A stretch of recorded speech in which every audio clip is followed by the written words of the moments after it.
Hello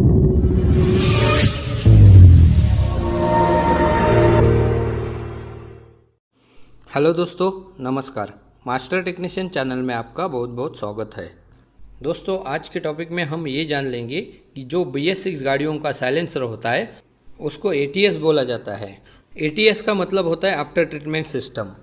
अब engine से निकलने वाले एग्जॉस्ट गैसेस होते हैं, उसमें से जो निकलने वाला धुआं रहता है, उस धुएं का इस साइलेंसर सिस्टम में क्या हो जाता है और कैसे गैसेस को अलग किया जाता है, उसके ऊपर आज हम देख लेंगे। ये जो BS6 का साइलेंसर होता है उसके अलग अलग 5 हिस्से होते हैं, वो आगे देख लेते हैं।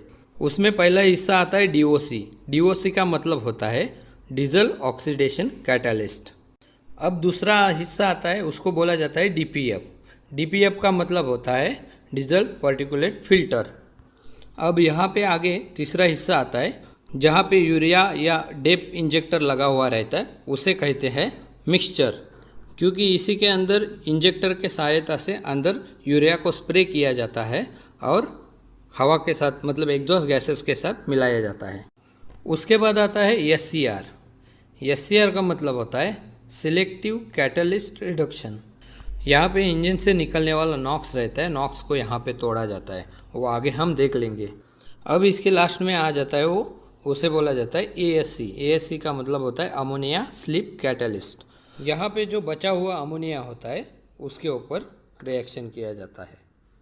इसी प्रकार से ये BS6 वाला साइलेंसर रहता है, वो 5 हिस्सों में रहता है। तो चलो आगे हम साइलेंसर के एक एक हिस्से की पूरी तरह से जानकारी ले लेते हैं। आफ्टर ट्रीटमेंट सिस्टम में साइलेंसर का पहला हिस्सा आता है DOC।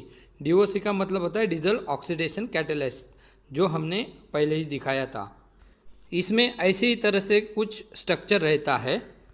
इसके अंदर क्या होता है, जो एग्जॉस्ट गैसेस होते हैं इंजन की तरफ से आने वाले, उसमें क्या क्या रहता है, नॉक्स, कार्बन मोनोऑक्साइड, हाइड्रोकार्बन और PM मतलब पर्टिकुलेट मैटर, एक टाइप का सूट या कालिक बोल सकते हैं।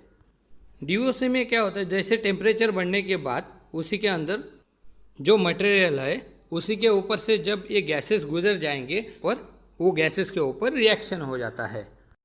जब एग्जॉस्ट गैसेस से सूट निकलता है तो सूट की मात्रा यहाँ पे 30% तक कम घटाया जाता है, पर बाकी का बचा हुआ सूट आगे चला जाता है DPF के अंदर, और बचे हुए वो जो गैसेस है नॉक्स, कार्बन मोनोऑक्साइड और हाइड्रोकार्बन, उनको कन्वर्ट कर दिया जाता है नाइट्रोजन डाइऑक्साइड CO2 और H2O वाटर में। इसी तरह से DOC के अंदर